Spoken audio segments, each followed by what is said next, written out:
Boa noite a todos.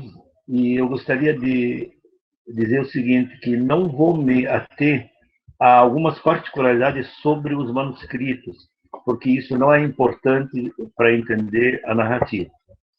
E esse preâmbulo que nós estamos fazendo sobre palavras, sobre metáforas, sobre acontecimentos específicos, eles são importantes para quem posteriormente for ler as narrativas das Mil e Uma Noites e para também ficar por dentro das narrativas ou das histórias.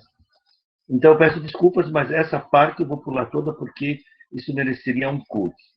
E na última aula, nós paramos exatamente aqui, sobre a questão se as Mil e Uma Noites existem em sânscrito e em persa.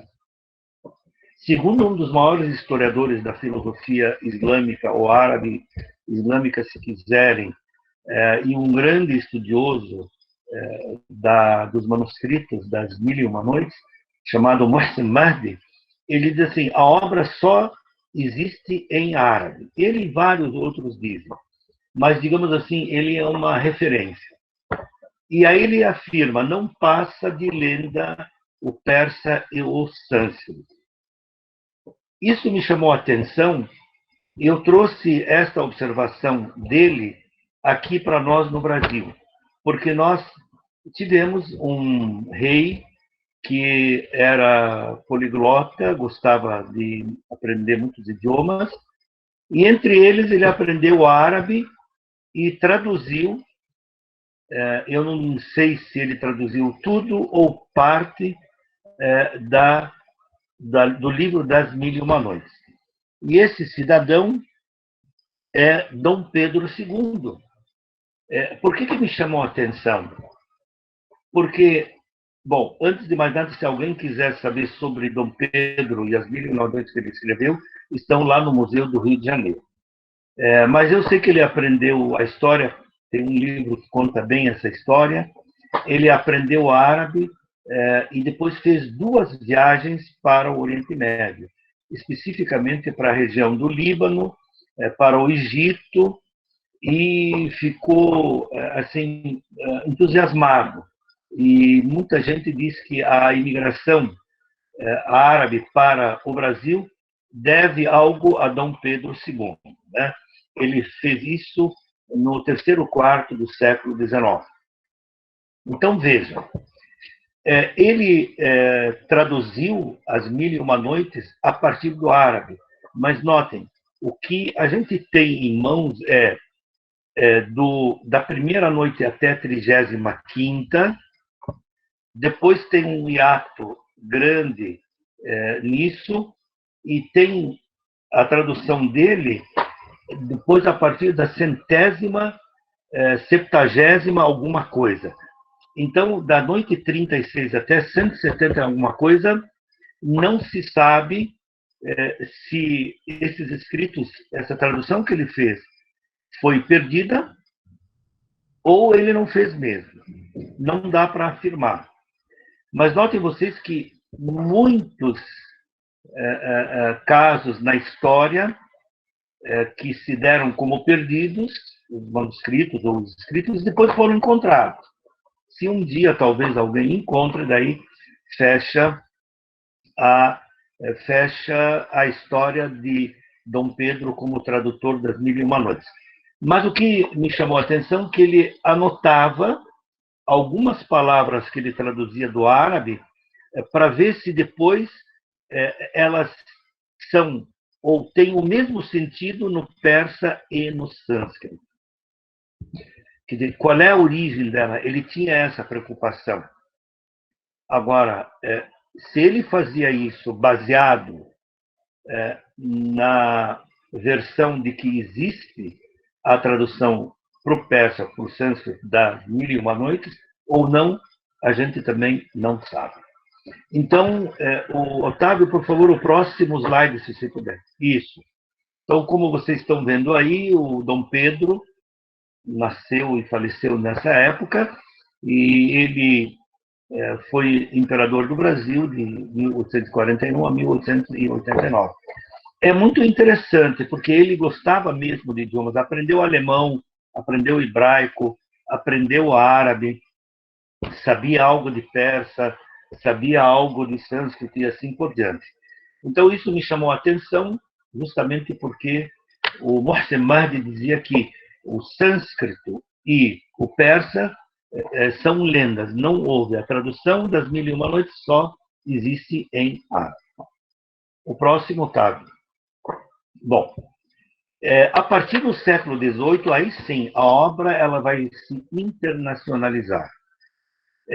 Vai ter muitas traduções, muita gente vai se interessar, muitos editores, e por isso que ela pode ser considerada como uma história universal. Hoje, dificilmente vocês encontram um idioma vivo que não tem a tradução das Mil e Uma Noites. Ela foi estudada praticamente por assim, filólogos do mundo inteiro. Não é demais sempre repetir que as Mil e Uma Noites elas fascinaram o mundo. O imaginário universal foi influenciado pelas narrativas das Mil e Uma Noites. Imaginem vocês o que os árabes fizeram e fazem ainda com relação às Mil e Uma Noites. Nós vamos ver adiante como que existe até hoje contos coletivos, mas isso a gente vai ver mais para frente. Bom, já que ela é universal, eu tenho aqui dois ou três citações de gente conhecida de vocês. Foucault, por exemplo, disse assim: eu penso em As Mil e Uma Noites. Falava-se, narrava-se, até o amanhecer para afastar a morte, para adiar o prazo deste desenlace que deveria fechar a boca do narrador. Bom, digamos assim, é correto o que Foucault disse, é correto. Por quê? Porque o que a Sherazade queria era mesmo uma das coisas que ela queria, né? Não era só isso, uma das coisas que ela queria. Era escapar da morte. Vocês vão ver depois por quê. Mas tem autores que dizem que não era esse o objetivo fundamental da Sherazade. É o talento dela que criou todo esse encanto pela narrativa das Mil e Uma Noites. Mas não deixa de ser importante, né, essas duas citações de Foucault, quando ele diz também: é o avesso encarniçado do assassino, é o esforço, né? É o esforço da noite, de noite após noite, para conseguir manter a morte fora do ciclo da existência. Na realidade, as palavras de Foucault são bonitas, sinceras, mas existe por trás disso alguém que diz: este não é o objetivo principal, mas era, com certeza, o objetivo da narradora chamada Shahrazad. Vejam, o Borges, o famoso Jorge Luis Borges, ele também conhecia muito bem, ele diz assim que As Mil e Uma Noites passou a obra, né, passou a ser parte prévia da nossa memória. Então, vejam, parte prévia da nossa memória. Quer dizer, está em nós. O que ele quer dizer aqui é que quase o mundo inteiro tem na memória, assim, lembra algo das Mil e Uma Noites. Então, note que também isso foi uma questão tanto ocidental como oriental. Qualquer um dos dois, né? Qualquer um dos dois, tanto um oriental como o ocidental, se encanta, ou pelo menos a grande maioria, se encanta com a narrativa. Então, por isso que eu acho que a gente pode dar uma nacionalidade universal para ela. né? Então, o passaporte dela vai constar assim, nacionalidade, todas. Né? E isso é muito bom do ponto de vista cultural. E uma observação também interessante aqui é que, excetuando o Alcorão, o livro sagrado dos muçulmanos, que é muito lido pelos muçulmanos, tanto por adolescentes como por pessoas de mais idade ou como por pessoas de idade avançada, ele é lido, muito lido. Então, com exceção do Alcorão, ela não tem na história alguém que concorra com ela em qualquer área. Em qualquer área. É de longe a mais lida, a mais rica, a mais conhecida, né? E a mais popular. O interessante é isso na história, nessas histórias. Elas são populares. Quando você fala Alf Leila ou Leila, quer dizer, mil e uma noites, olha, todo mundo sabe do que você está falando, né? E aqui me lembro de uma questão com relação às narrativas, que no Oriente é comum eles montarem, não digo um teatro, mas declamações, né, declamações sobre as histórias. Então, olha, hoje vamos pegar da história tal até a história tal e vamos narrar. Só que, quando isso é anunciado, o local normalmente está superlotado. Dois motivos principais para essa superlotação. A cultura, né? Digamos assim, a hereditariedade, entre aspas, cultural de os árabes gostarem muito de ouvir histórias, principalmente histórias enfeitadas. Né? As escolas têm no seu currículo em quase, não sei agora, hoje, no século XXI, mas até o século passado as escolas tinham no seu currículo, as escolas boas, evidentemente, contação de história. E a professora nada mais fazia, ou o professor, e normalmente era a professora, né, porque tinha mais habilidade para dramatizar e para contar mesmo a história, entrava, contava uma lenda, uma hurufa, né, hurufá, e saía. Às vezes acabava ali mesmo, era uma história assim, curta, mas às vezes levava uma, duas, três aulas e assim por diante. Então, ficou quase que comum, faz parte, né, do cotidiano. A gente pode dizer assim que a rua árabe sabe o que quer, né, e sabe alguma coisa sobre estas histórias. Bom, algumas considerações importantes para a narrativa, né? Para a narrativa, quer dizer, nós ainda não entramos nas noites que nós vamos ver. Aliás, as noites não são um problema para nós. O problema aqui é exatamente esse preâmbulo. E se vocês olharem, por exemplo, os livros que o professor Mamed traduziu, no primeiro tem N páginas até chegar na primeira noite. No segundo, idem assim por diante. Assim, um preâmbulo longo, assim, longo, de, às vezes, 50, 60, 70 páginas ou mais. Justamente para informar o leitor, que não está acostumado com esse tipo de leitura, e para facilitar também. As considerações importantes são: bom, veja, eu catei aqui alguns ditados ou ditos, né, ou provérbios, seja o que for, de pessoas muito diferentes. Por exemplo, João Crisóstomo disse assim: o monge não tem outro companheiro senão o deserto. Veja que frase profunda dele. Como que o companheiro vai ser o deserto para um monge? Por que o monge tem como companheiro o deserto? Ora, o monge, ele é famoso pela, entre aspas, solidão, mas ele é um gigante na reflexão, pela imaginação, né?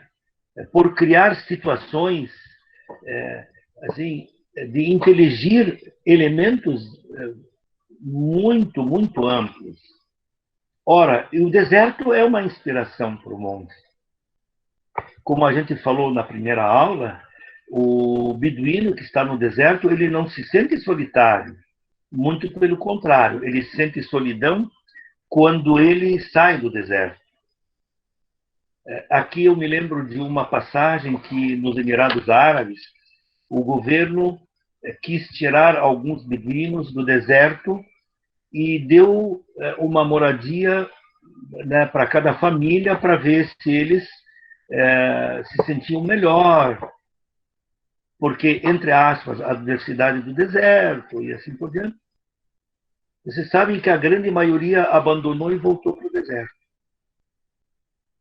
Então, essa ligação, esse, eu diria assim, encanto do deserto, o imaginário que o deserto tem na memória deles, é só para quem realmente experimentou. Gerard de Nerval, um dos mais famosos nomes da literatura francesa, disse assim: aquele sentimento de melancolia consagrada entre os orientais, tanto na felicidade quanto na tristeza. A palavra melancolia consagrada entre os orientais, pois é, o poeta é melancólico. E é uma melancolia que inspira, essa melancolia de inspiração.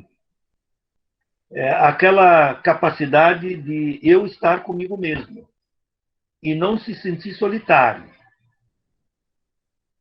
Isso é uma valentia. Você, né, está com você, você tem aquela melancolia, mas não é uma melancolia que acaba com você. É aquela melancolia que na maioria das vezes, que inspira. Que inspira. Então, assim é o homem do deserto, assim é a inspiração para contar lendas, né? E, por último, aqui uma frase, das várias frases do nosso Marco Lucchesi, que é um encantado pelo deserto, viajou para muitos desertos, viajou quase que o mundo.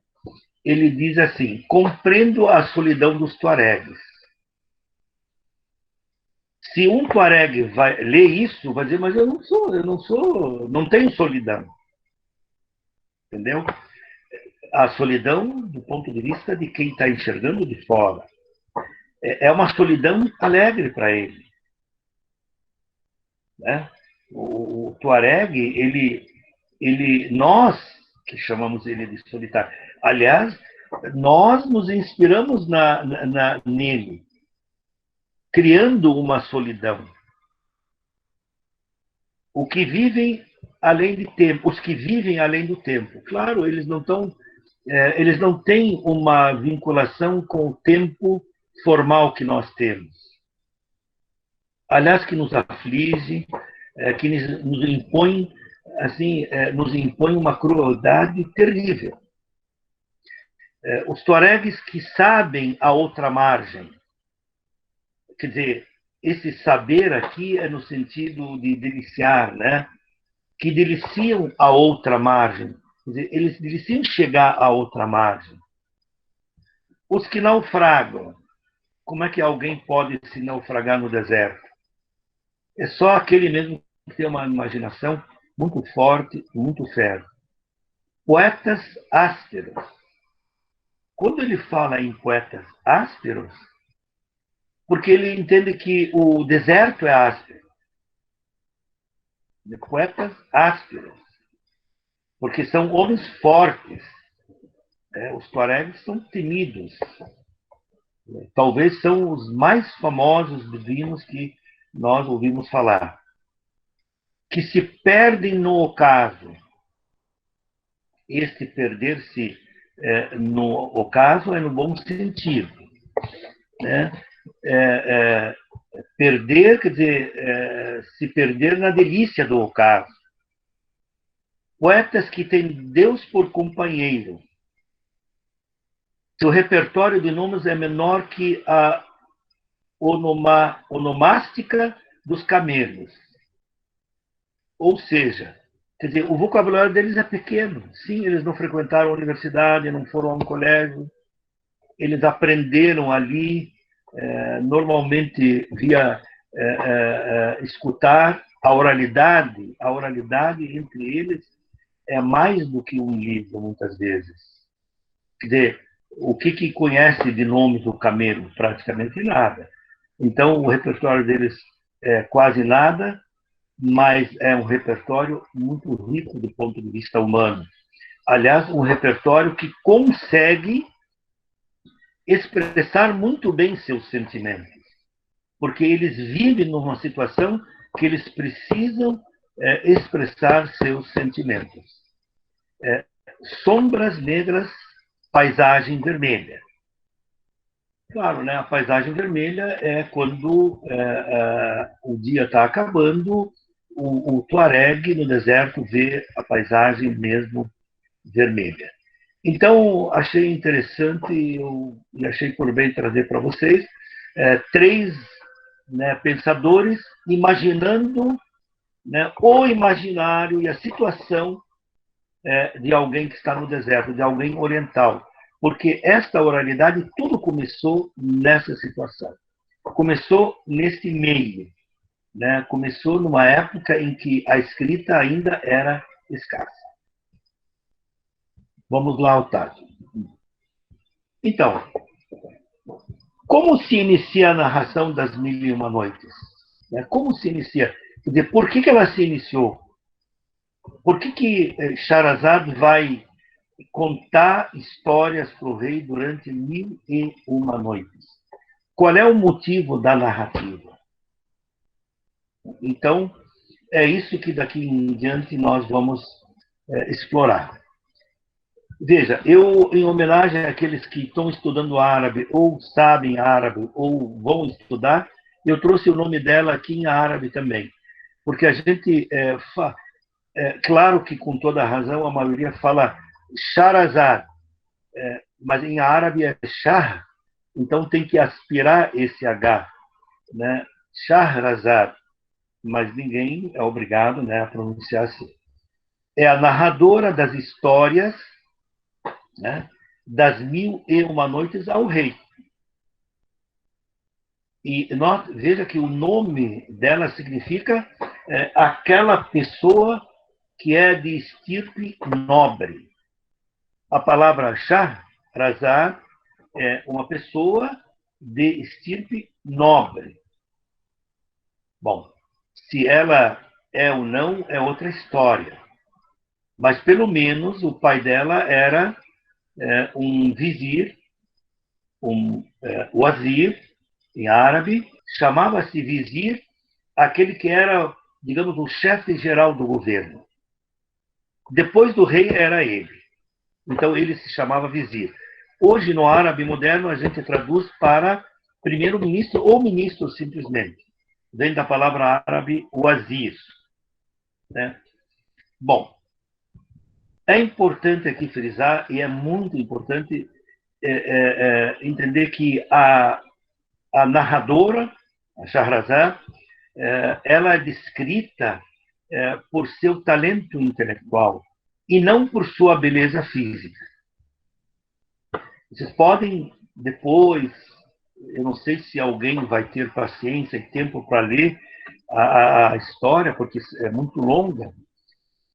E, aliás, aqui, eventualmente, se um dia houver oportunidade, a gente pode pegar alguma das histórias para desenvolver, para contar, né? Fora essas que nós vamos contar no futuro. Podemos falar sobre os manuscritos também, mas isso lá para frente. Então, é interessante vocês terem em mente isso, que ela não é descrita, rarissimamente alguém a descreve como bela, como bonita, como isso. Não. Aqui, para quem quer levar adiante isso que nós estamos falando aqui, é interessante estudar, entender e ter em conta que as histórias que ela contava eram hurufat. Eu não sei se vocês lembram na aula passada, que significa lendas.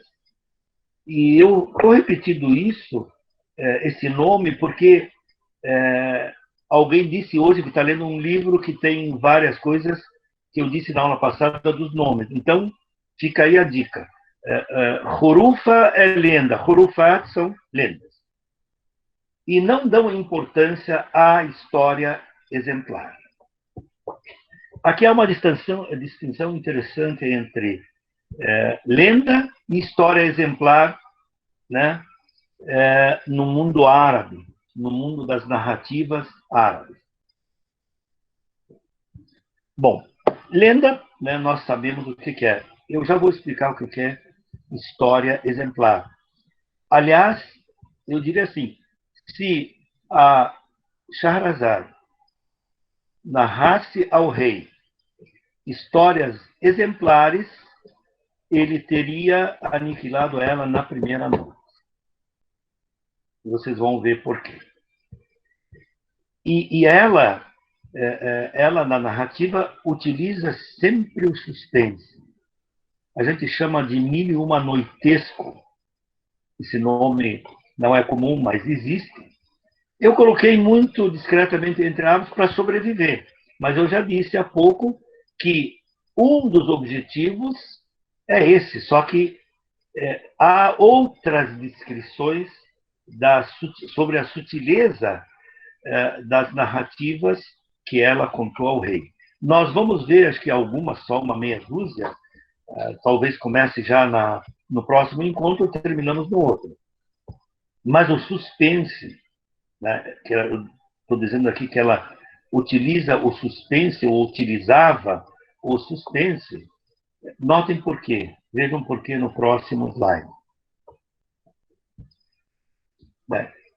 Porque na época é fácil hoje, por exemplo, um produtor de cinema, alguém da área, criar suspense, porque temos escolas, porque temos escritos a respeito. Mas na época em que, né, provavelmente foi escrito ou narrado, ou escritas ou narradas as Mil e Uma Noites, era uma arte de poucos. O que há pouco eu disse que no Oriente existem encontros, né, coletivos para a narrativa de algumas noites das Mil e Uma Noites.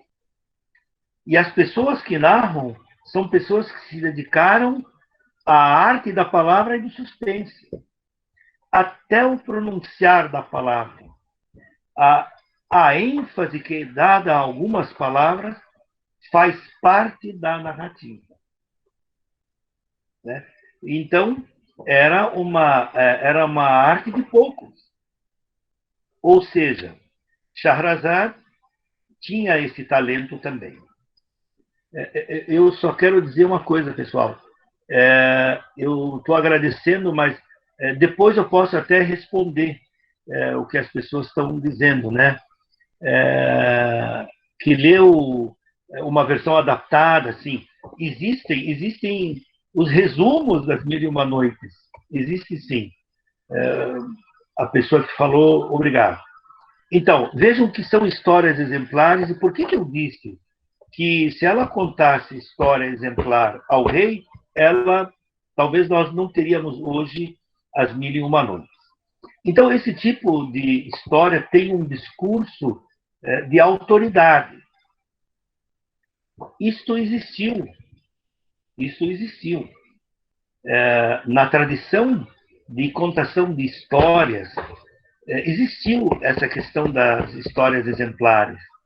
Né? Era uma questão muito delicada, porque o objetivo de quem contava a alguém uma história exemplar era para o sujeito acatar o que estava sendo dito. Então, veja, é mostrar que se não é acatar o que está sendo dito, ou narrado, se quiserem, haverá prejuízo. Esse tipo de história não acontece com Shahrazad. Então ela mesmo vai lá para a lenda e ainda tem um detalhe. Quando ela conta as narrativas, quando ela está contando as narrativas para o rei, ela deixa, sem o rei perceber, ela deixa no ar, no suspense, a seguinte situação: ó rei, você pode aceitar ou não. E por isso que isso se afasta das histórias exemplares. Então, bom, personagem ao qual foram narradas as 1001 Noites.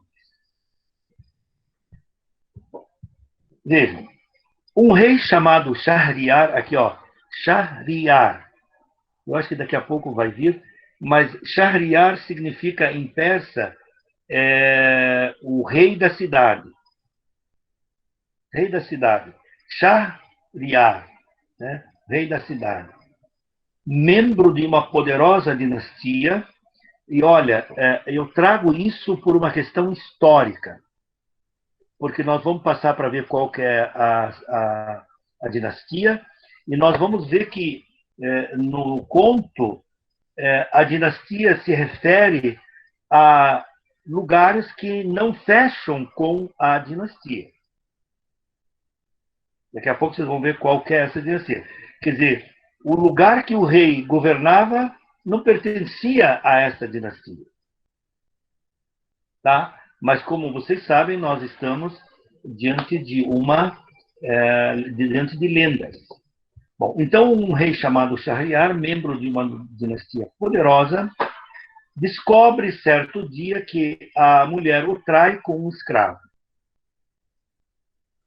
Pois bem, se hoje isso é algo comum, separa e pronto e está tudo certo, naquela época era uma situação muito grave para o rei.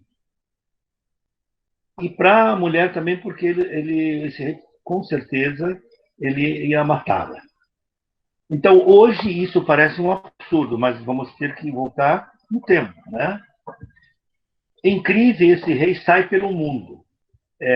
Hoje, talvez a gente vai ver essa situação que ele sai pelo mundo. O que vai acontecer com ele é inacreditável. A narrativa tem uma saída fenomenal nesse caso, né? Iniciando uma busca que é de fundo espiritual. Quer dizer, o rei, quando ele descobre que é traído, ele quer saber se no mundo existe alguém mais infeliz do que ele. Né? Bom, a resposta é positiva com um agravante. Olha o destino. Olha como que a coisa vai se desenrolar e por isso que vai dar 1001 noites. Ninguém pode conter as mulheres, é o que lhe garante uma bela jovem que trai o marido. Vejam, o aviso que eu dei no começo, que vai ter umas palavras assim, não adequadas para a criança, não são essas. Isso aqui não tem nada a ver. Tá? Então, o personagem ao qual as narrativas são destinadas é o rei. Um rei chamado Shahryar, que fica possuído pelo demônio ou por vários demônios quando ele descobre que a mulher dele o traiu. Daí, claro que ele mata a mulher e o outro, e várias outras, e sai pelo mundo para saber se alguém é mais infeliz do que ele. E esta saída pelo mundo que vocês vão ver que é genial. Ele vai encontrar algo que poucos imaginam. Bom, então, Livro das 1001 Noites. Vou mudar o meu aqui também, porque eu tenho os dois também aqui para que se desse algum problema. Então, Livro das 1001 Noites, o preâmbulo. Né? Nenhuma palavra aqui é minha, nem foi inventada pelo tradutor. São palavras que estão no início do livro primeiro da história das Minoanoides. Tem um balé russo dessa história. Fiquei sabendo que tem um balé russo, alguém está me dizendo aqui, eu gostaria muito de um dia assistir. Então, em nome de Deus, o misericordioso, o misericordiador, em quem está a minha fé. Pessoal, então, quem escreveu ou quem narrou, certamente era muçulmano, porque este é um costume muçulmano, esse é um costume que vocês podem, quem fez alguma disciplina comigo na história de filosofia medieval árabe ou com a Sicília, vocês vão ver que os filósofos árabes, a grande maioria, principalmente na Idade Média, sempre começava em nome de Deus, às vezes dizia clemente e misericordioso, e dizia muito mais, muito mais. Tem livro que a primeira página inteirinha é dedicada a exaltar os atributos de Deus para depois começar. Então, louvores a Deus, soberano generoso, criador das criaturas e dos homens, que o adoram, que adoram a Deus. E que elevou os céus sem pilares, e estendeu as terras e os vales, e das montanhas fez colunas, que de secos rochedos fez a água jorrar, e que aniquilou os povos de Samud e de Ar. Bom, aqui, para quem nunca ouviu falar disso, são duas tribos pré-islâmicas, Samud e Ar, que foram aniquiladas pela cólera divina. Esta é a história. São dois povos, duas tribos, melhor dizendo, pré-islâmicas, que eram tribos do mal. E também os poderosos faraós. Eu gostaria aqui de fazer uma observação que o tradutor, como eu disse no começo, o professor Mamed, fez com relação a essa palavra. No árabe, não traz faraós, traz faraó, no singular. Daí o tradutor fez uma observação dizendo assim, que esta palavra faraó provavelmente ela é genérica e quer se referir aos faraós. Daí porque ele optou por faraós. Porém, se não for esse o pensamento, também pode-se pensar que é aquele faraó que perseguiu os hebreus, mas que foi aniquilado. Esta segunda opção que eu estou dizendo, ela consta do Alcorão. Então, pode se referir aos faraós de uma maneira geral, ou ao faraó que perseguiu os judeus e que foi também aniquilado. Então, vocês vejam nesta introdução, nesse preâmbulo, existem coisas que são históricas, que têm uma historicidade sólida, como essas duas tribos de Samud e Ar e essa questão do faraó. Reverencio o Altíssimo pela orientação com que nos agraciou, louvo-lhe os méritos incomensuráveis. Então, para quem isto pode parecer uma coisa desnecessária ou chata, a grande maioria dos livros de filosofia árabe medieval, árabe islâmica medieval, tem coisas desse tipo. Se você pega uma obra de Ibn Arabi, por exemplo, um grande místico espanhol, mas viveu no domínio islâmico, eles trazem esse tipo de coisa e não para enfeitar, é por sinceridade mesmo. É por sinceridade mesmo. Então, ao próximo. E daí diz, diz lá, continua o preâmbulo. E agora avisamos aos homens generosos, vejam, generosos, e aos senhores gentis e honoráveis, quem são aqui os homens generosos? Aquele que consegue compartilhar com os outros os seus conhecimentos. Aquele que tem generosidade não é só aquele que, por exemplo, dá alguma coisa para aquele que leva adiante os seus conhecimentos. Homem generoso é o senhor gentis e honoráveis. Bom, os honoráveis aqui são os governantes. Que a elaboração deste agradável e saboroso livro, vejam, saboroso, como é que alguém pode chamar um livro de saboroso? Olha, nós da área de humanas, muitas vezes nos deleitamos com a leitura de um livro. Ele aqui está falando do deleite espiritual. Não tem nada aqui de canal. E saboroso o livro. Quer dizer, aquele que é saboroso, você se delicia com ele. Tem por meta o benefício de quem o lê. Quer dizer, As Mil e Uma Noites, o benefício dela é para quem o lê.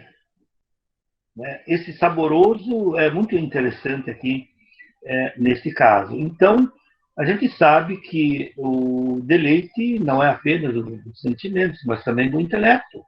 O intelecto, às vezes, lê coisas que se deleita, como diz a Avicena, com um deleite chega a ser incomensurável.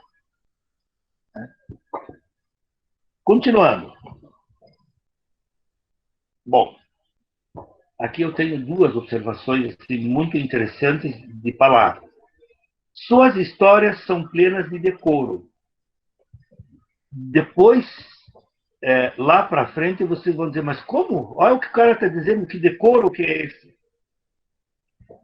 O decoro aqui traduz a palavra adab em árabe, educação, no sentido de contar a verdade, no sentido do que aconteceu, mesmo sendo, né, uma lenda, com significados agudos, né, para os homens distintos, quer dizer, para quem entende, agudos, veja, significados agudos, para os homens distintos, quer dizer, para aqueles que entendem, por meio delas, quer dizer, por meio dessas palavras e significados agudos, aprende-se a arte de bem falar.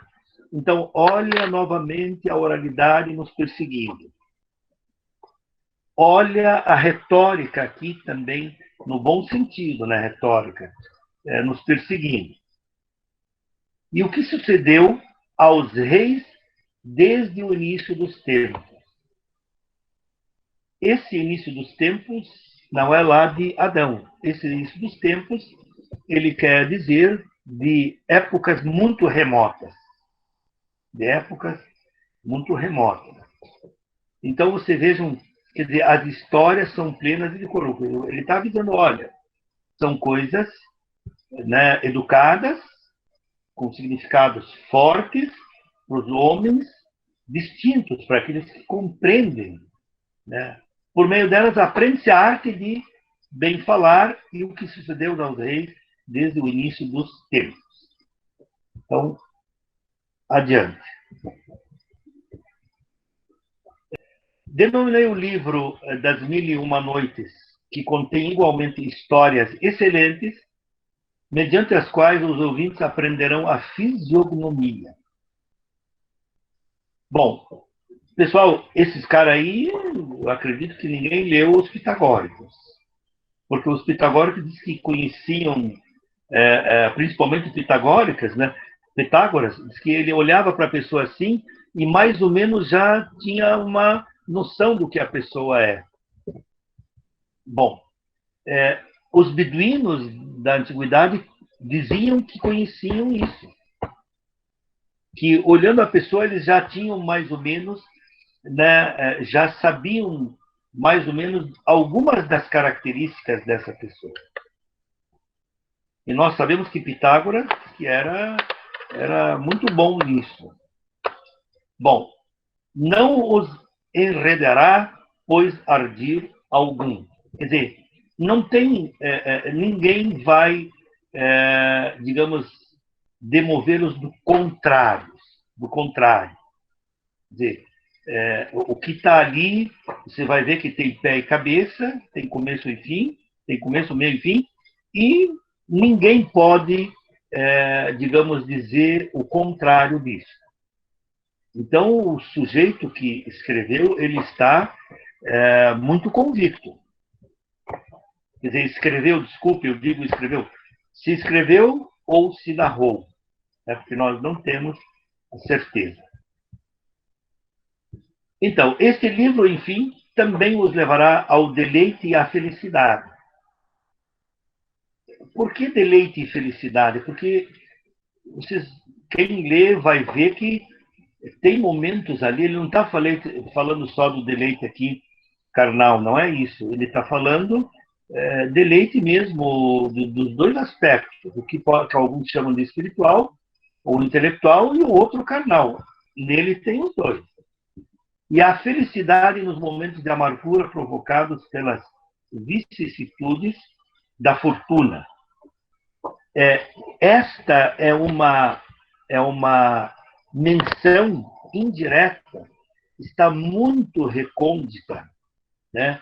Está muito escondida no texto, aos reis, aos governantes, que mesmo governando um território gigante e tendo N pessoas à sua disposição, muitos escravos, um harém, e assim por diante, eles, na maioria das vezes, tinham problemas e não eram felizes. Então, ele está destinando isso, né, para esse tipo de pessoa. Encobertas de sedutora perversidade. E é Deus Altíssimo quem conduz ao acerto. Então, as palavras finais aqui, quer dizer, novamente, dá para ver que né, ele se utiliza aqui de uma frase extremamente religiosa. Esse Deus Altíssimo é islâmico, né? É Deus Altíssimo quem conduz ao acerto. Então, esse preâmbulo já diz mais ou menos alguma coisa sobre as narrativas, né? E diz que tem aí o dedo de alguém que é muçulmano, né? Os dedos, ou a boca, ou a fala, ou a narração de alguém que é muçulmano. Pois bem, adiante. Bom, pessoal, estamos no preâmbulo, né? Estamos ainda no preâmbulo. Disse o autor, né? Estamos ainda no preâmbulo. Conta-se, mas Deus conhece mais o que é ausência e é mais sábio quanto ao que nas crônicas dos povos passou e se distanciou e desapareceu. Quer dizer, conta-se, mas Deus é mais sabedor, Deus conhece mais. Allahu A'lam é a palavra mágica. Allahu A'lam é Deus sabe mais, ou Deus é mais sabedor, né?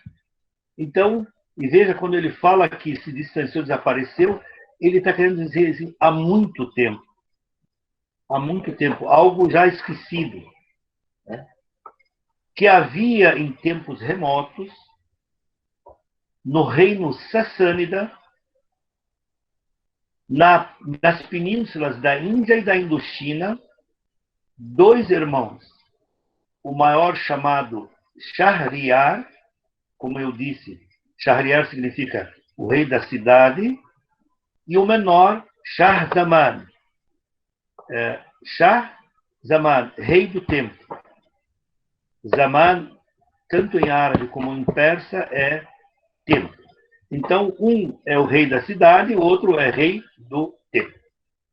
E aqui a gente pode, se tiver algum professor de história aí, deve estar, né, muito preocupado, O reino sassânida só existiu na Pérsia. Os persas nunca dominaram a Índia nem a Indochina, nem a China da China. Em árabe existe a China da China. Aqui a gente diz a Cochichina, né? A China da China existe. Imagine, os persas não dominaram nada disso, nem Índia, nem a China. Mas como é lenda, então a gente supõe que o sujeito não tem método, não tem limite para a imaginação. Né? Não tem limite para a imaginação. Então é interessante isso. O sujeito colocar uma dinastia, né, na Índia e na China. Dois irmãos, né? Shahriar, o mais velho, e Shah Zaman, o mais novo. Olha, eu vou dizer para vocês, pessoal, eu tenho pena desses dois. Tenho pena pelo que contaram, né? Eles devem ter ficado numa situação muito ruim como pessoas. Então, vamos ver o que vai acontecendo com eles. E aqui, para quem é professor de história, também você veja como era o tempo das conquistas, né? Essas conquistas. O sujeito realmente existia um hábito na antiguidade, ou mesmo na Idade Média, de se conquistar novas terras. E depois de assenhorar-se do país e dos súditos, entronizou como sultão no governo da terra de Samarcanda. Opa, vamos parar aí. Vamos parar porque o cara já misturou Sassânida, levou eles para a Índia, levou para a China, agora vai lá para Samarcanda. Tudo bem, vai para Samarcanda. Se a gente for hoje no mapa atual, vai ver que Samarcanda é uma cidade linda, linda, mais linda, no Uzbequistão. Aliás, tem turismo para lá também. Tem turismo e é uma cidade que tem coisas da Idade Média tardia lindas. Tem até madrasas da Idade Média, ou seja, escolas. Não vamos entender madrasas aqui como escola de terroristas, pelo amor de Deus. Porque nós tivemos um ministro aqui no Brasil que se referiu a madrasas como escola de terroristas. Não, não. O nome madrasa é escola. E as primeiras madrasas nasceram no mundo árabe islâmico nas mesquitas. Então, este primeiro-ministro era muito menos avisado, quer dizer, talvez não conhecia bem a palavra madrasa. Né? Então, e a palavra sultão, ela não é uma palavra árabe, é uma palavra que era muito corrente no Império Otomano. Porém, ela tem um significado. O sultão, aquele que tem força, aquele que tem propriedade. Sabe? A pessoa que governava, por isso que tinha o sultão que governava. Então, passou metaforicamente para a língua árabe como alguém que tem poder, alguém que tem propriedade. Tanto é que não existe a palavra que eu vou dizer no dicionário, mas se eu digo assim, a professora de história que está assistindo aqui, ela tem uma sultaneidade impressionante. Tem uma autoridade impressionante para contar a história. Conhece bem a história. Então, eu estou dizendo esse nome, sultão. E, então, Samarcanda fica hoje no Uzbequistão, pessoal. Era um ponto importantíssimo da Rota da Seda. Importantíssimo. Então, entronizou como sultão no governo da terra de Samarcanda seu irmão, chamado Shah Zaman, que por lá se estabeleceu, ao passo que ele próprio, Shahriar, se estabelecia na Índia e na Indochina. Quem? O irmão dele, o rei maior. Se ele pertencia à dinastia dos Sassânida, ele não podia estar na Índia nem na Indochina, com esse nome, pelo menos. Mas como é lenda, e aqui foi feita uma observação, né? Os Sassânida nunca governaram nada na Índia nem na Indochina.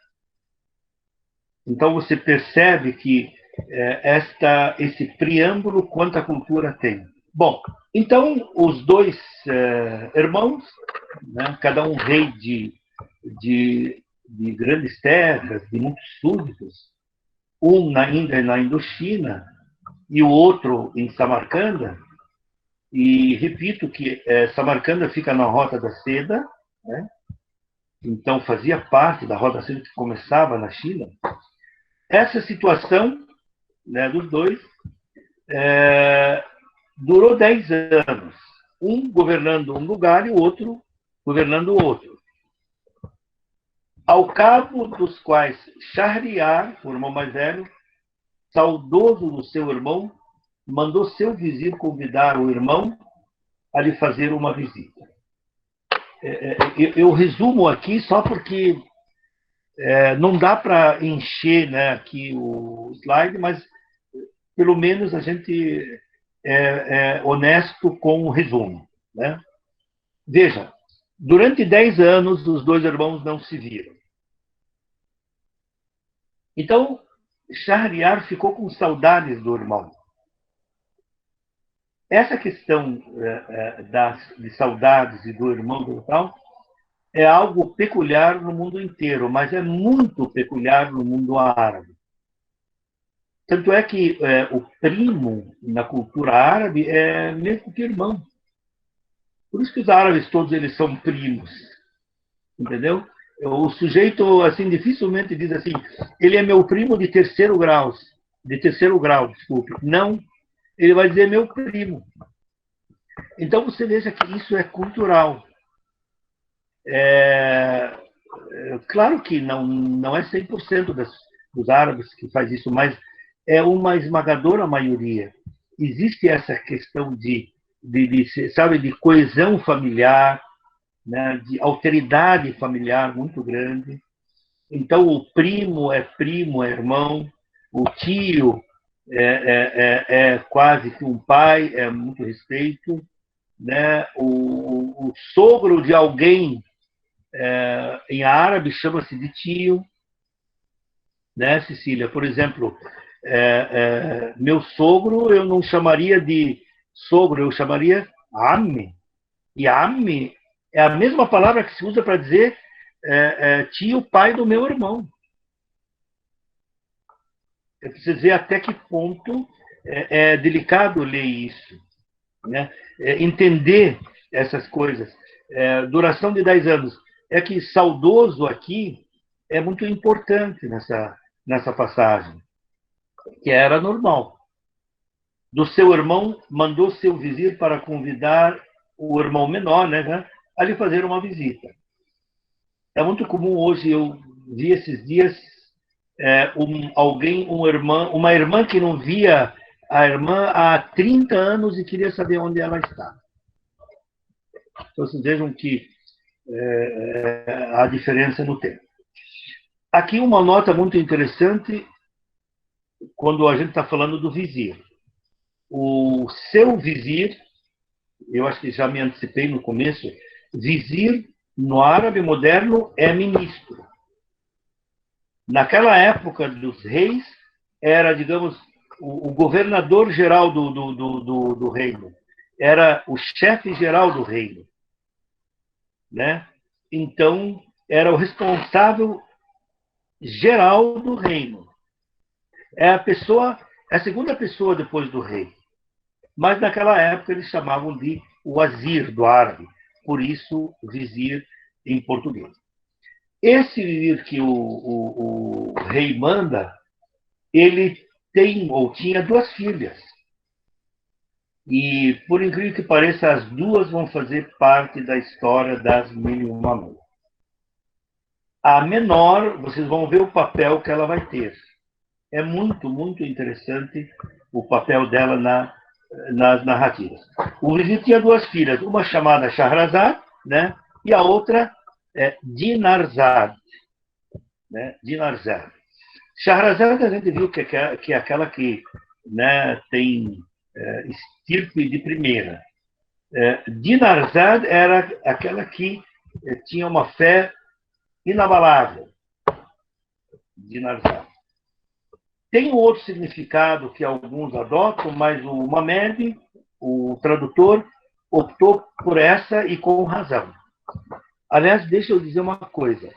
Algumas coisas, quando, por exemplo, o Galan, que é um francês, fez uma tradução das Mil e Uma Noites para o francês, fez algumas anotações que estão erradas. São erradas. Uma delas nós vamos ver, talvez, ainda hoje. E isso não foi bom, né, para a tradução, nem para a história, porque algumas palavras modificavam o contexto. O contexto. Então, sempre que possível, pelo menos nessas 4 conversas que nós vamos ter, eu vou chamar a atenção a respeito disso. Então, guardem bem, esse vizir que foi convidar o irmão menor do rei para vir visitá-lo tinha 2 irmãs. Uma Shahrazad, então não é nenhum mistério que ela que vai ser a narradora das Mil e Uma Noites, e a outra Dinarzad, que vai estar junto, só que sempre escondida, como vocês vão ver.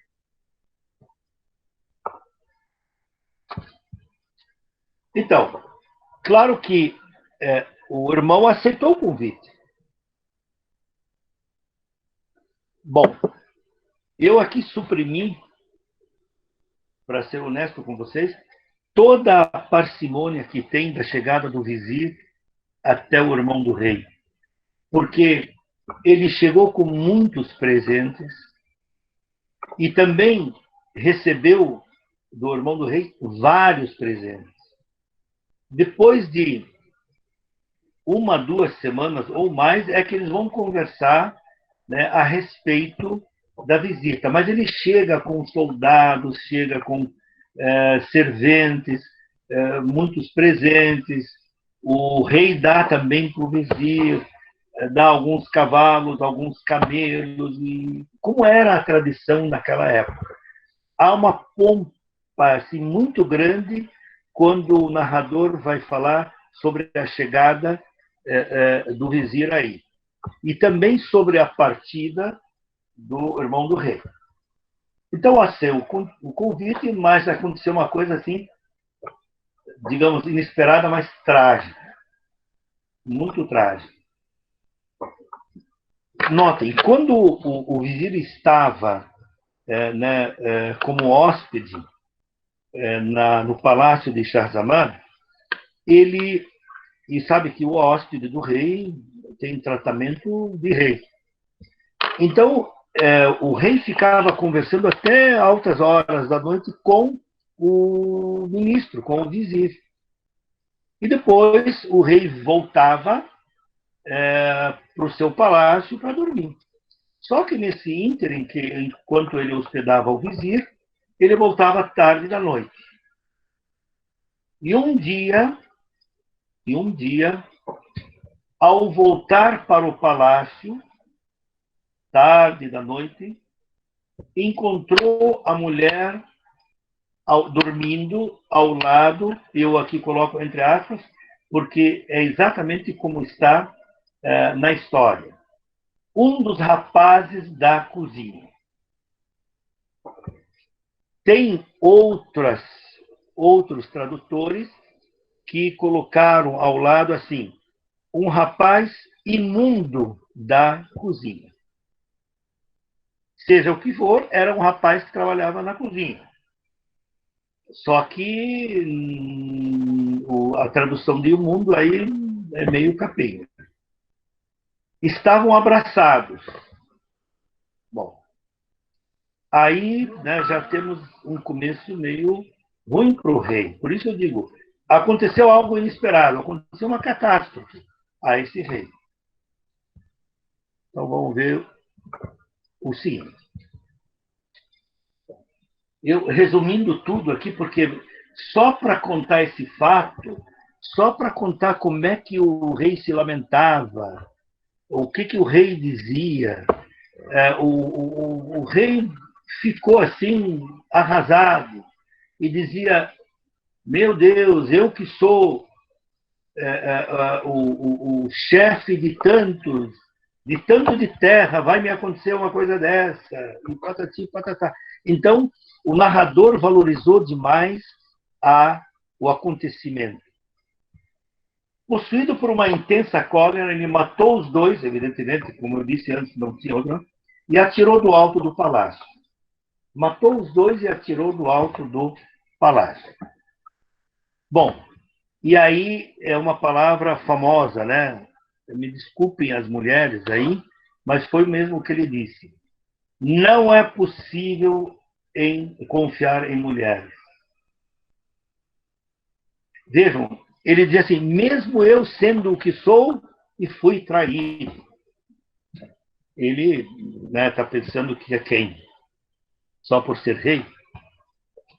Então, não é possível confiar em mulheres. A viagem dele não estava marcada para ser naquela noite.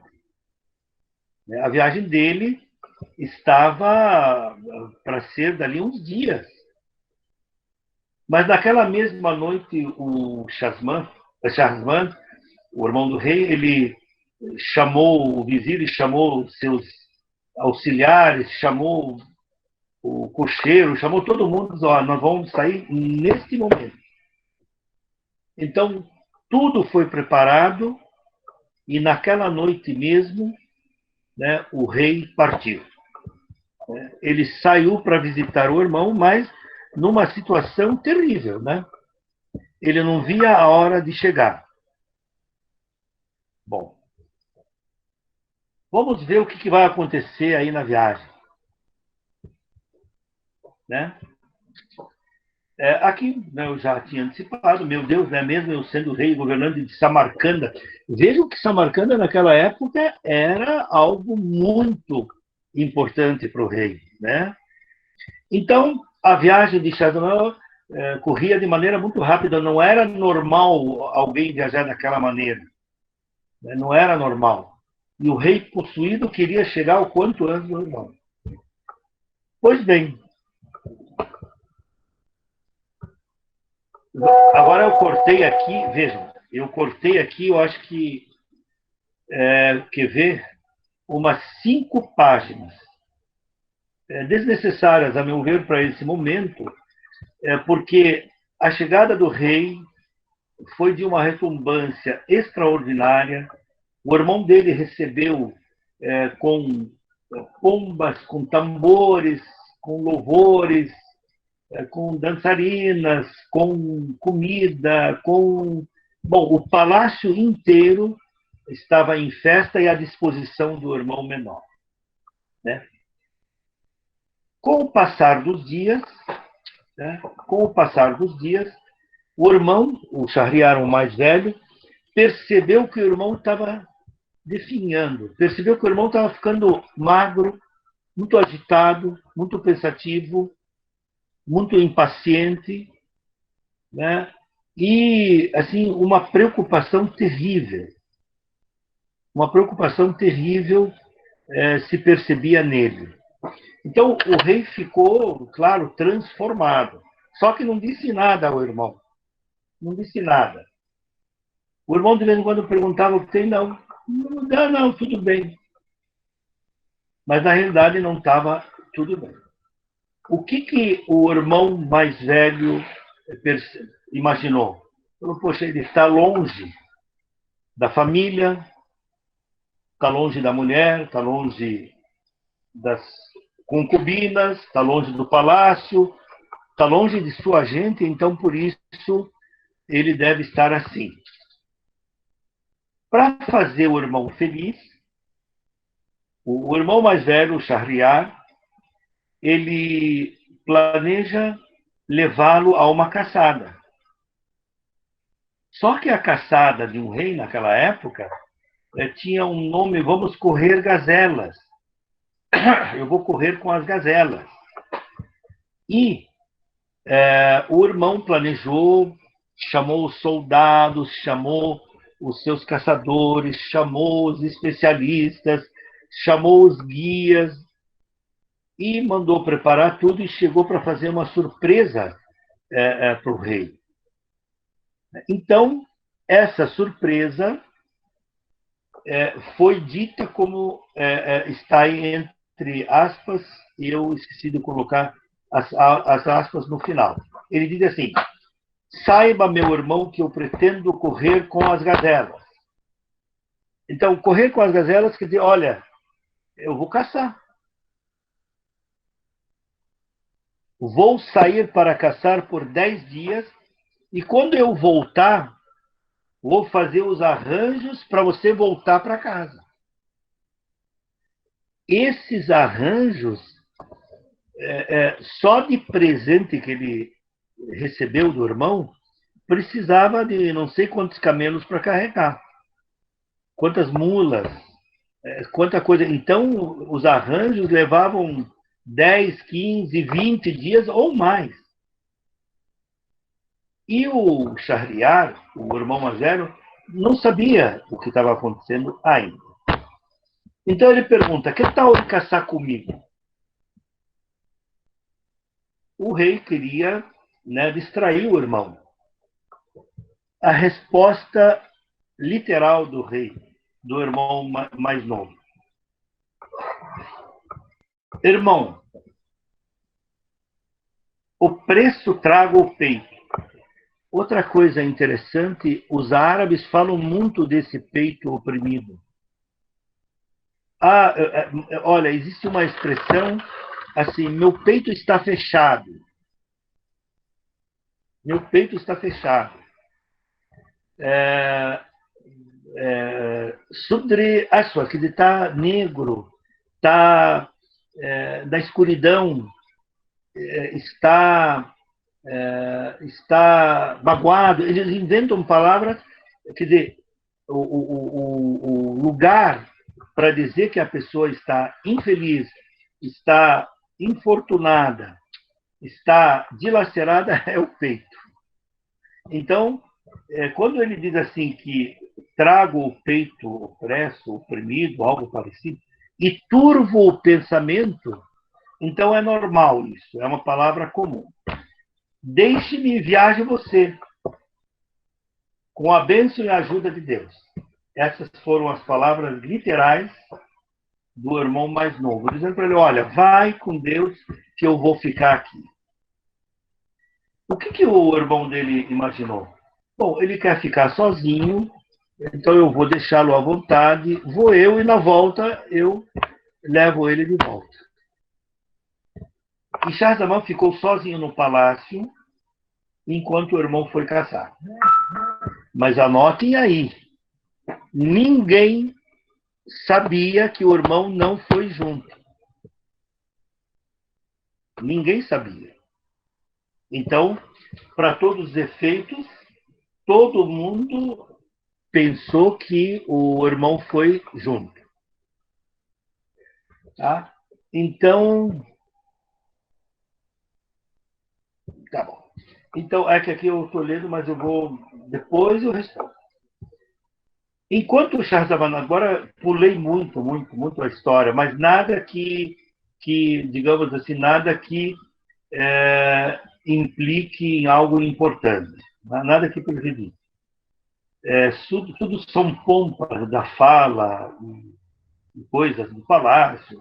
Então, enquanto o irmão olhava para o palácio, né, Shahzaman, esse Shahzaman é o irmão do Shahriar, né?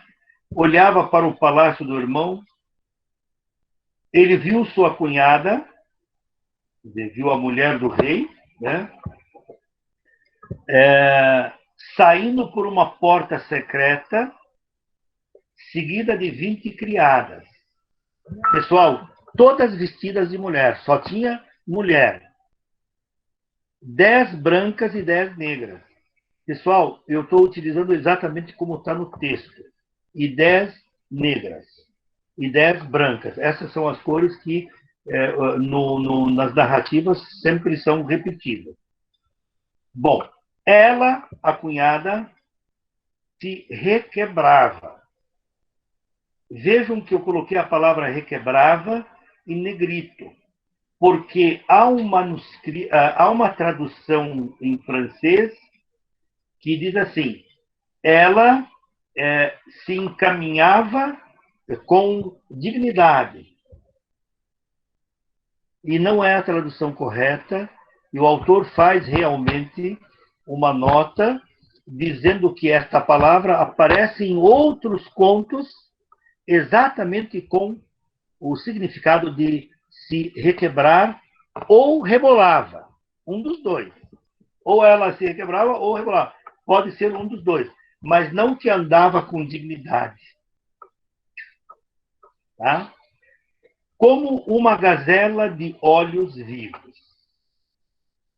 Bom, muita gente sabe disso, né? Na cultura árabe, dizer que andava como uma gazela é um elogio. Assim como dizer que uma moça é tão bonita, tão bonita, tão bonita, é como a lua. Nós não temos entre nós dizer mithl amar, igual à lua. Não temos. Ou como uma potranca. Desculpe a expressão, mas é uma semelhança que os árabes fazem, porque é algo muito nobre. Né? Então, como uma gazela, não se preocupe que não é diminutivo, não é ofensa. Nesse caso, com muita beleza, com muita, né, graciosidade e assim por diante. Bom, eu já falei isso, que no palácio todos pensavam que Shahzaman tinha viajado com o irmão, mas ele viu tudo. Elas saíram, essas 20, saíram de uma porta secreta. É uma porta secreta que tinha no palácio. E justamente naquele momento, o irmão, o Shahzaman, o irmão do rei, estava olhando para ali. E nisso ele vê, né, as 20 criadas saindo dali, e entre elas tinha a mulher, a cunhada, que se destacava pelas vestimentas. Bom, pois bem, vamos ver adiante. É que hoje nós vamos parar num ponto que nós precisamos saber o que vai acontecer depois. Mas é o tempo mesmo, tá? Não é a técnica da Shahrazad. Entraram no palácio e tiraram a roupa. Entraram. As crianças não estão por aí, né, pessoal? Então, porque daqui a pouco tem outra coisa. Entraram no palácio e tiraram a roupa. E se transformaram, tiraram a roupa. Pessoal, se vocês me permitem, eu vou tomar um cafezinho, não tem problema, né? Entraram e tiraram a roupa. Eis que se transformaram em 10 escravos negros e 10 criadas. A história não diz agora brancas, diz apenas 10 criadas. Seja o que for, entraram 20, entre aspas, mulheres. Todo mundo vestido de mulher. Então, o que pensaram? Que aquelas lá eram as que faziam companhia para a rainha. Ninguém percebeu que eram homens e mulheres. Então, quando eles entraram, todos eles tiraram a roupa e percebeu-se, claro, eles ficaram nus, que eram homens e mulheres. Os 10, vejam, os 10 homens agarraram as 10 mulheres. Essas 10 mulheres eram concubinas do rei. Tá? Muito bem. E a cunhada gritava. A cunhada, no caso, a mulher do rei. Ela gritava assim. Mas'ud gritou mais de uma vez, segundo a narrativa. chamou uma, duas, três vezes esse nome, que é um nome de um homem. Então, e o rei vendo tudo. Daí, né? Então, um escravo negro pulou de cima de uma árvore ao chão e achegou-se a ela, a cunhada. Abriu-lhe as pernas, penetrou entre suas coxas e caiu por cima dela. Bom, aqui não tem como tirar muita coisa, pois assim está no texto, né? E diz a narrativa assim, e assim ficaram até o meio do dia, não até o meio-dia. E diz mais coisas, muitas coisas mais. Né? Eu gostaria de dizer aqui, coloquei só para me lembrar, observação sobre os contos eróticos no mundo árabe. Os contos, e principalmente as hurufat, as lendas, no mundo árabe, elas são muito minuciosas. Muito minuciosas. Por isso que, isso lógico, uma criança ouvindo, né, pode estranhar. Mas são muito minuciosas, contam muitos detalhes. Então não estranhem isso daí. Né? Tem coisas que vão além e contam momento por momento. Mas o irmão viu tudo isso. Quando diz assim que ela rebolava e quando diz que ela chamou pelo nome, né? E eis que veio o escravo, então, da maneira com que ele chegou, então ele já tinha uma certa habitualidade ou intimidade com ela. Portanto, aqui deixa subentendido que não era a primeira vez que esse pessoal estava aí. São 21 pessoas traindo o rei. 20 concubinas e a mulher. Grave, né, para ele. Então, esses contos eróticos, entre aspas, assim, eles têm uma especificidade muito, muito interessante. E aqui, abrindo um parênteses, que no mundo islâmico existe o que a gente pode chamar sacralidade e sexualidade. Não tem, assim, a questão do sexo no islamismo, não é uma questão de procriação apenas. Ela tem outras dimensões de sensualidade. Bom, não é o momento, se a gente vai para o Alcorão, nós vamos ver muitas passagens louvando essa questão da sexualidade. E outra coisa interessante, do ponto de vista religioso, islâmico, ninguém pode se dar o direito de se castrar ou de conscientemente de virar, digamos, assim, místico ao ponto de não querer mais fazer relações sexuais. Isso, do ponto de vista islâmico, para quem é consciente islâmico. Agora, se a pessoa vai cumprir ou não, por isso estou dizendo sacralidade e sexualidade. Não é permitido. Então, se você, do ponto de vista religioso, ninguém pode ficar casto. Pois bem. E vamos ver o que acontece depois, né? Você vê, ficaram até o meio do dia. A história não especifica. Ficaram 2 horas, 3 horas, né? Bom, mesmo naquela época, né? Não era. Mas ficaram até o meio do dia. E daí diz, depois, no meio disso, até se satisfazerem. E diz aí, levantaram-se, se lavaram, se vestiram e saíram como 20 mulheres mais a rainha, para ninguém perceber. Bom, tá aqui, ó. Eu fiz aqui uma observação. A dimensão sensual da sexualidade é acentuadamente reconhecida no Islã. O deleite sexual é algo constitutivo da vida humana. Por isso que ninguém pode se dar, do ponto de vista religioso, por favor, repito, o direito de se castrar ou de, assim dizer, não vou mais praticar e assim por diante. Então, do ponto de vista religioso, agora, claro que cada um é livre.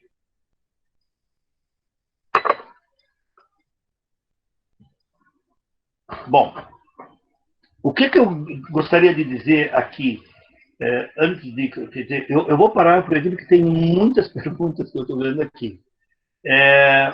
A questão é a seguinte: agora, o que vem aí posso dizer oralmente o seguinte: o irmão, o mais novo, espera a volta do irmão mais velho, Shahriar, e com o tempo, quer dizer, depois que o irmão viu o que está acontecendo com o mais velho, porque eu vou resumir a história. A situação dele parece ficar confortável. Ele fica pensando assim, poxa, se está acontecendo isso com o meu irmão, que é mais velho e tem um reino maior, então a minha situação é menos delicada.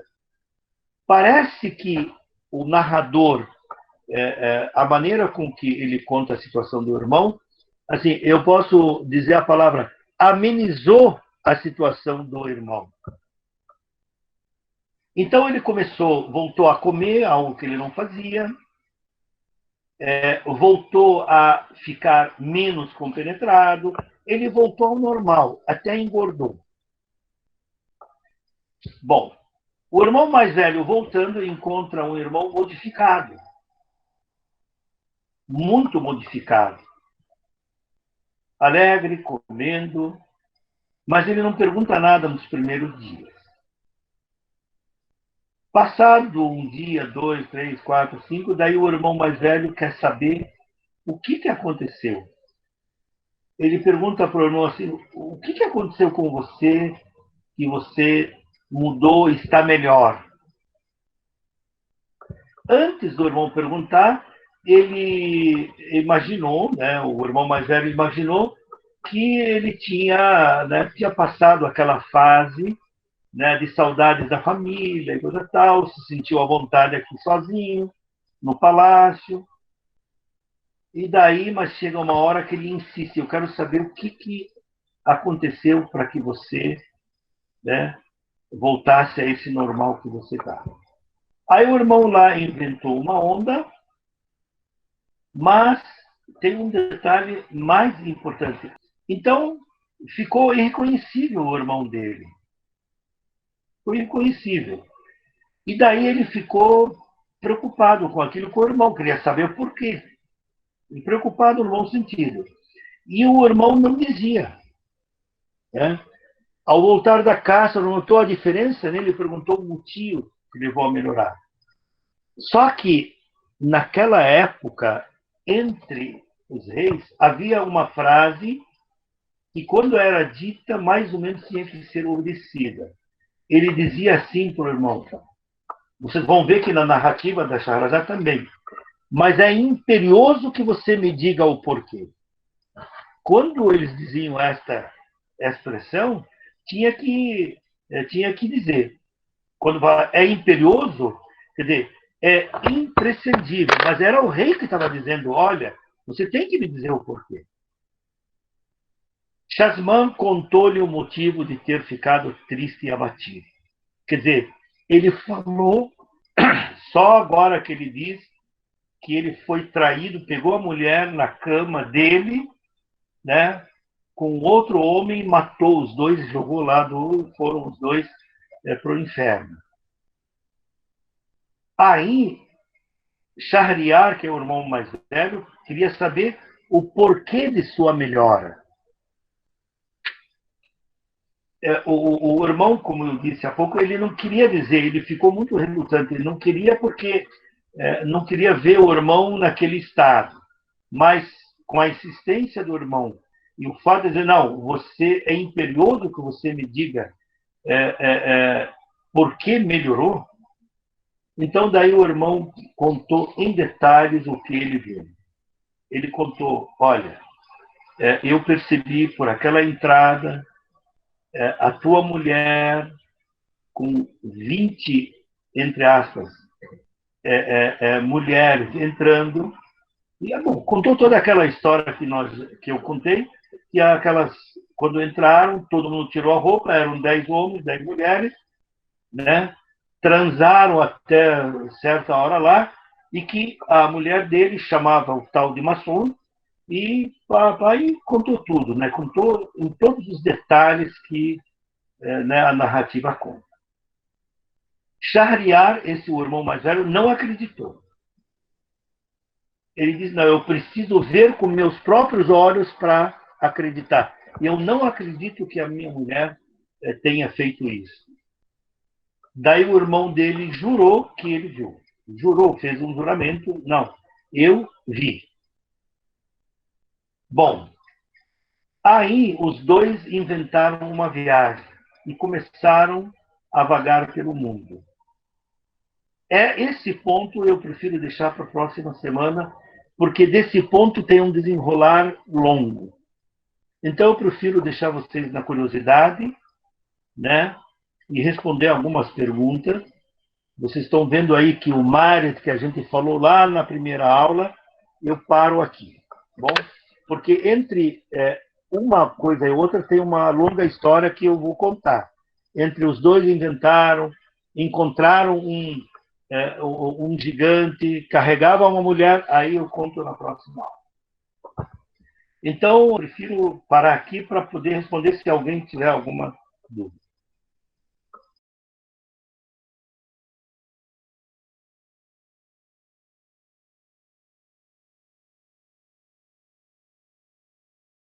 Tem os dois.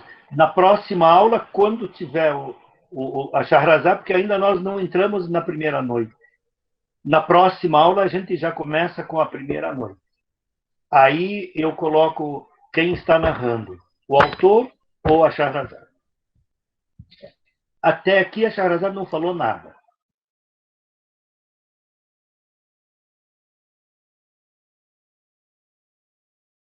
Veja, o puritanismo hoje que você vê é de alguns extremistas, na realidade. Esse pessoal, por exemplo, que ataca pessoas, o pessoal que chama de Estado Islâmico, ou outro tipo de pessoa fanática, né? Na realidade, isso aí não é o islamismo. Né? O islamismo tem uma abertura enorme para a sexualidade, respeito ao outro, ao deleite, tanto espiritual como carnal. Então, quando eles estão contando baseado em lendas, mas que muitas lendas têm fundamento religioso a partir da época do Islã. Entendeu? A partir da época do Islã. Então, esse puritanismo que você vê hoje, principalmente no século XXI, vindo de várias pessoas, sei lá, de vários países, é muito subjetivo. É muito subjetivo. Você hoje não faz ideia o quanto que esse tipo de pessoa são perniciosas à doutrina islâmica.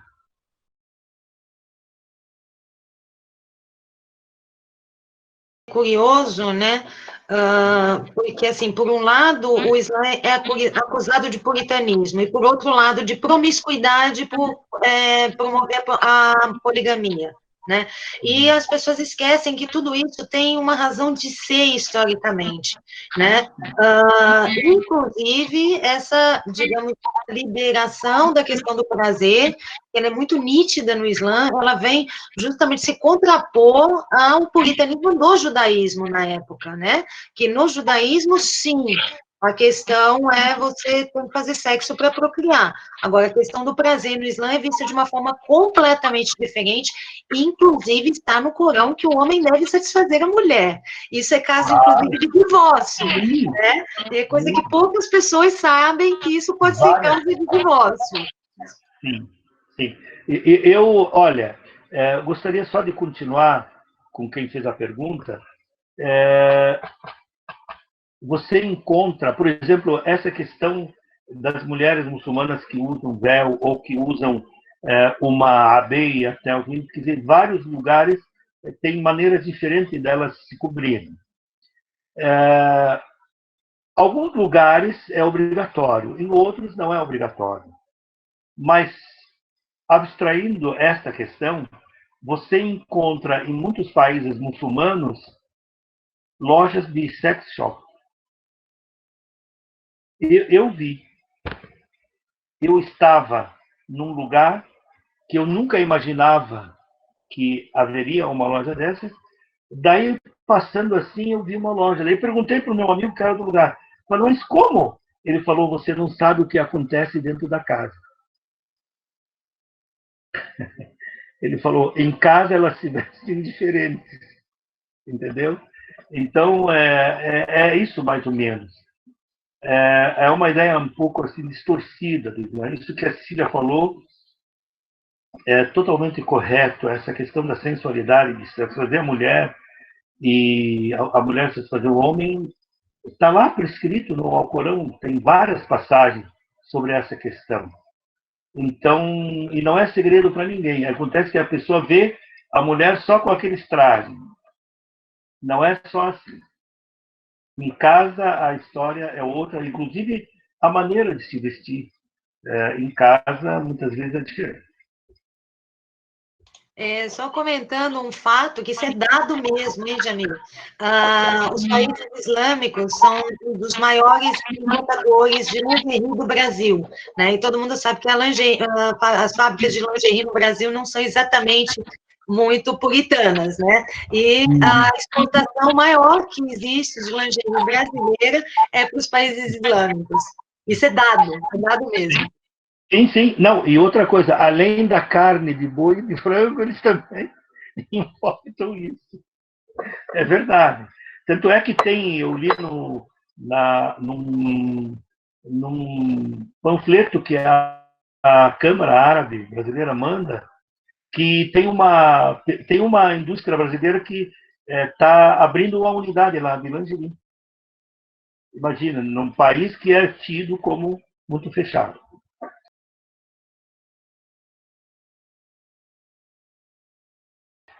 Além de... não é bem um desejo, uma ordem dos personagens, principalmente em se tratando de rei. Na época, esta expressão, digamos assim, exigia uma resposta. Ela não tinha cunho religioso.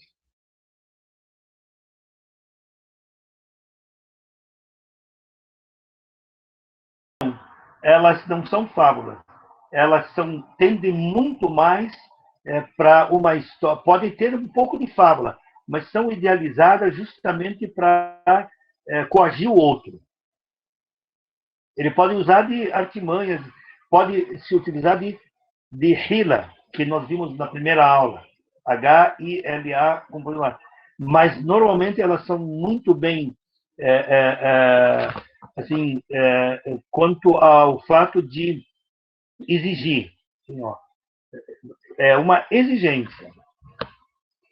O sujeito cria certos argumentos que deixam o outro numa situação muito delicada. Coage o outro, digamos assim, uma coação. Coisa que não acontece, por exemplo, nas narrativas da Shahrazad. No fundo, a Shahrazad, quando ela conta as histórias, o rei sempre deve entender e entende, né? Por isso que ele deixou... Aliás, nunca chegou a matá-la, nem matou, muito pelo contrário, teve filhos e ela ficou viva. Então, ele tinha a opção. Por isso que dizia, amanhã você continua. Entendeu? E essa foi a sacada da Shahrazad.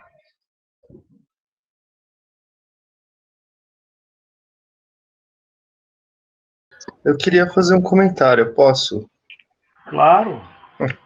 Não, tem uma questão que você colocou, professor, no começo, de qual a nacionalidade, né, das Mil e Uma Noites, que elas são, de certa forma, universais, né, são de todas as nacionalidades.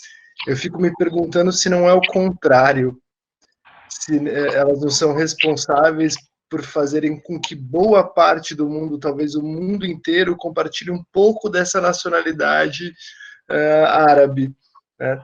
E a pergunta que eu fiquei aqui tentando entender, eu não conheço as traduções, mas eu queria entender um pouquinho como é que a gente estabelece os critérios das traduções. Eu me lembro muito do Mamed falando isso, mas como você tocou no assunto sexualidade, eu me lembro que a tradução do Richard Burton é uma das que enfatiza bastante essa questão sexual, né?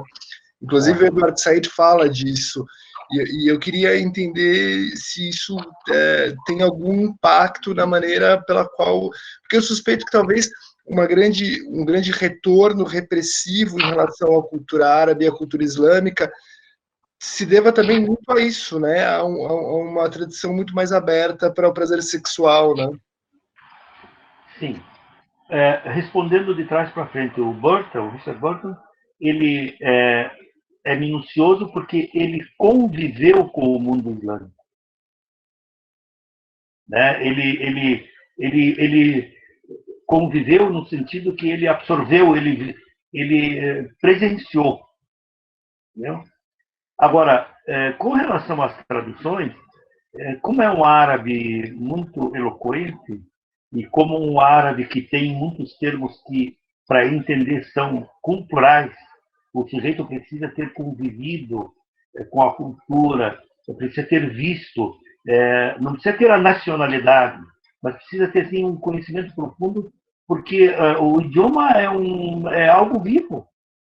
Então, a palavra, às vezes, no decorrer da história, ela passa de uma pequena coisa para uma metáfora muito ampla. Então, às vezes, os tradutores não percebem isso. E ainda mais do árabe. Entendeu? Por exemplo, o Galan, depois, não me lembro, depois o outro que reafirmou tudo o que ele dizia, cometeu os mesmos erros. Né? Agora, foi se refinando exatamente com as traduções e o estudo dos manuscritos. Entendeu? E daí eu estou com você, você inverteu o que está dizendo, mas eu acho que tanto faz nesse caso. Se ela que deu nacionalidade a todo mundo, ou todo mundo se nacionalizou por ela. Tanto faz, mas eu acho que é mais mérito se eu disser que o contrário, aquilo que você está pondo. Então, ela tem nacionalidade universal. Não. Então, ela concedeu nacionalidade a todo mundo. Aí eu acho que caberia. É interessante, porque tem muito disso, né? Inclusive na nossa tradição, né? Do civis romanos, que saber o latim é ser um cidadão romano, mas a gente tem que parar para pensar que, pelo menos até o século XIV, o centro do mundo era o Oriente Médio, né? E é uma coisa meio inexplicável o porquê que não foi o Oriente Médio que se tornou hegemônico, foi a Europa, que foram as periferias, né? Europa e China. Né? Mas o papel disseminador de cultura que a literatura árabe cumpriu no mundo inteiro, né? Sim, sim. A gente é muito devedor. Agora, eu posso... Esse aqui é uma resposta bastante longa, mas eu te dou 2 pontos interessantes para dizer o porquê que é a Europa e não os árabes. Porque houve uma manipulação na rota comercial da seda, tirou o poder dos árabes, e a questão do colonialismo. O colonialismo, assim, no mundo árabe foi fatal. Foi fatal. Então, são 2 coisas. São apenas 2, existem mais. Mas 2 coisas sinalizam o porquê que você está perguntando. Por que não os árabes?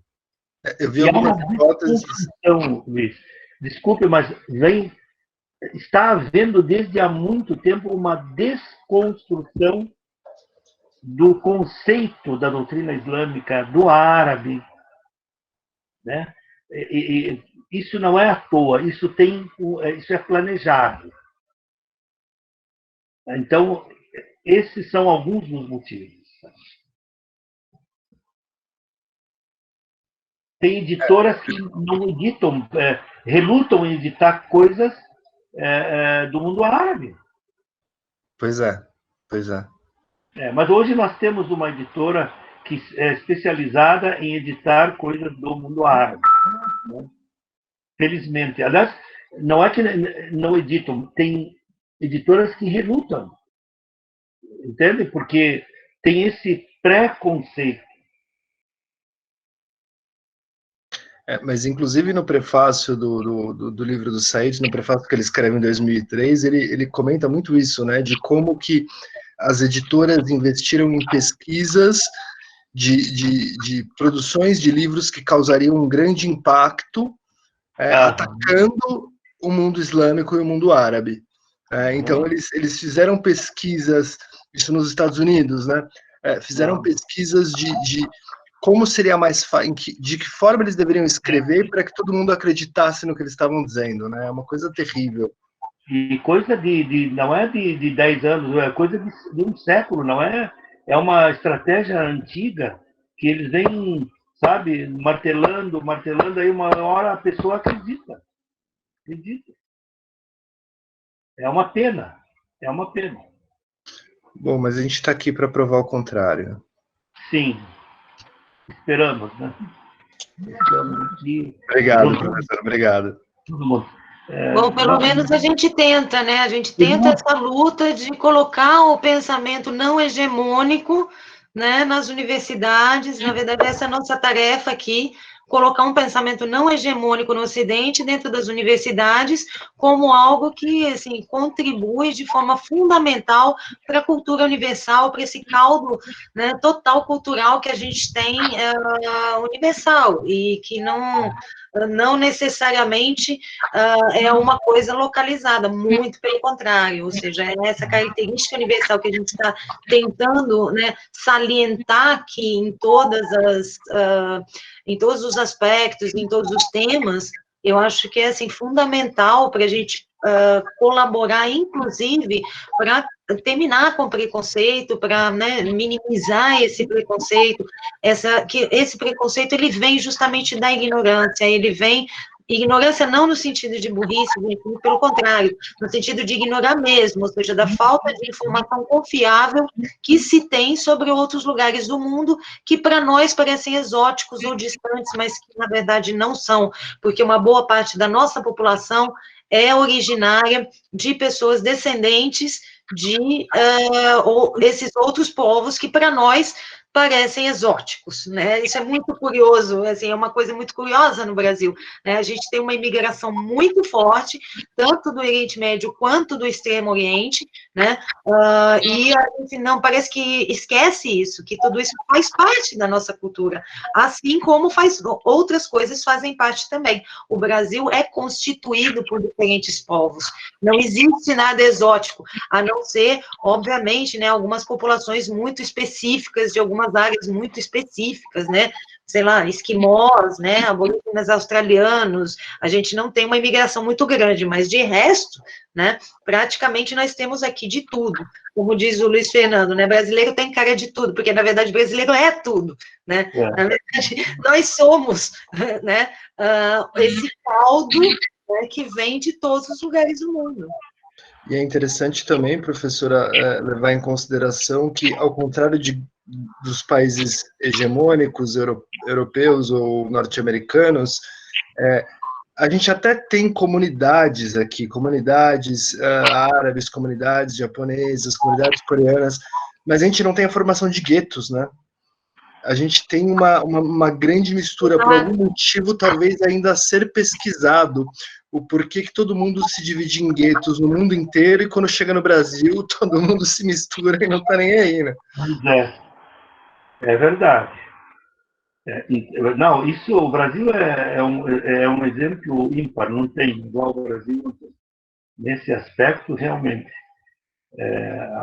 Nós aqui estamos, sobre esse aspecto, num paraíso. E vamos ver, nós aliás, a gente está tentando, né, desmistificar. Graças ao NUR, que a Cecília idealizou, estamos aqui contribuindo na medida do possível. E só observando que, assim, essa observação nossa de que aqui no Brasil, né, nós somos de tudo e que não há guetos, não quer dizer que a gente está negando o racismo, hein, gente? Muito pelo contrário, tá? O racismo existe, a gente está até agora falando da questão do preconceito, no caso, né, do Islã, ou seja, e o racismo existe em várias áreas, o racismo existe com várias etnias, né? Claro que o caso, né, dos descendentes dos escravizados é muito mais sério, mas existe com várias etnias, existe o japonês volta para a terra, né? Existe o muçulmano terrorista, né? Existe o judeu usura e tá ficando com o dinheiro de todo mundo, isso existe, tá? Então, a gente não está, de modo algum, minimizando a questão do racismo no Brasil. A gente só está dizendo que o comportamento geral da população no Brasil, ele é um pouco diferente, ele é sensivelmente diferente se comparado, por exemplo, a outros lugares do mundo, onde as populações, elas não só se auto-organizam em guetos, como elas são marginalizadas em guetos, e acabam não se misturando a população em geral com a gente no Brasil, né? Qualquer descendente de segunda e terceira geração se considera brasileiro, né? Então, apesar de a gente ter uma série de dificuldades, a gente ter o racismo, a gente ter discriminação religiosa, a gente ter todos esses problemas. Então, é bom a gente pontuar aqui para que não seja mal interpretada essa nossa colocação.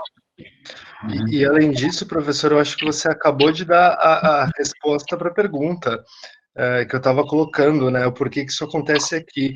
Porque, de fato, não sendo uma nação historicamente marcada por grandes conflitos, acontecem essas misturas e, no final das contas, o racismo que a gente tem aqui acaba sendo um racismo simbólico, estrutural e muito mais perverso do que o conflito direto, né? E talvez seja essa justamente a resposta, né?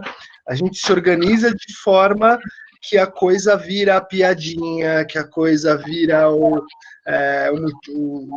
isso que você falou, né? Do japonês, do terrorista e o caramba, né? Porque, na verdade, assim, por não haver uma discriminação direta e a formação de guetos, também não há formação de identidade, né? Ou seja, a manutenção digamos, do senso de identidade, ele acaba se diluindo. Então, eu não sei, se alguém perguntar para mim o que eu sou, eu vou dizer vira-lata, né? Porque eu não sei, né? Eu não sei mesmo como é que eu vou me definir, vira-lata, né? Não existe outra coisa, ou seja, então o senso de identidade também vai sendo perdido. Isso é um lado, entre aspas, como você colocou, um efeito perverso, né, desse racismo velado, né, que a gente tem. Eu queria só agradecer o Rafael, que está me dizendo aqui que o Edward Land corrigiu o Galan, corrigiu mesmo. Obrigado, porque eu citei o Galan, que cometeu várias imprecisões na tradução do árabe para o francês.